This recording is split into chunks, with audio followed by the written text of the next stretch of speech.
स्वामी विवेकानंद की प्रेरक कहानी घमंड कभी न करने का ज्ञान। बात उस समय की है जब स्वामी विवेकानंद अपने लोकप्रिय शिकागो धर्म सम्मेलन के भाषण के बाद भारत वापस आ गए थे। अब उनकी चर्चा विश्व के हर देश में हो रही थी। सब लोग उन्हें जानने लगे थे। स्वामी जी भारत वापस आकर अपने स्वभाव अनुरूप भ्रमण कर रहे थे। इस समय वे हिमालय और इसके आसपास के क्षेत्रों में थे। एक दिन वो घूमते घूमते एक नदी के किनारे आ गए। वहां उन्होंने देखा कि एक नाव है, पर वह किनारा छोड़ चुकी है। तब वे नाव के पास आने के इंतजार में वही किनारे पर बैठ गए। एक साधु वहां से गुजर रहा था। साधु ने स्वामी जी को वहां अकेला बैठा देखा तो वह स्वामी जी के पास गया और उनसे पूछा कि तुम यहाँ क्यों बैठे हुए हो।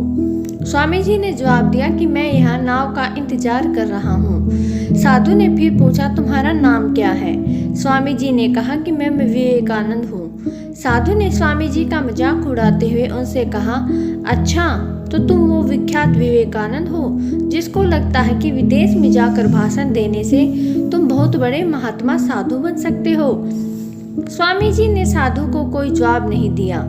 फिर साधु ने बहुत ही घमंड के साथ नदी के पानी के ऊपर चलकर अपनी शक्ति का प्रदर्शन किया।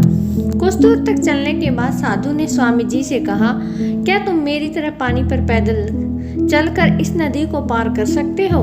स्वामी जी ने बहुत ही आदर और विनम्रता के साथ साधु से कहा, इस बात में कोई शक नहीं है कि आपके पास बहुत ही अद्भुत शक्ति है, लेकिन क्या आप मुझे यह बता सकते हो कि आपको यह असाधारण शक्ति प्राप्त करने में कितना समय लगा। बहुत ही अभिमान के साथ साधु ने जवाब दिया कि यह बहुत ही कठिन कार्य था। मैंने 20 सालों की कठिन तपस्या और साधना के बाद यह महान शक्ति प्राप्त की है।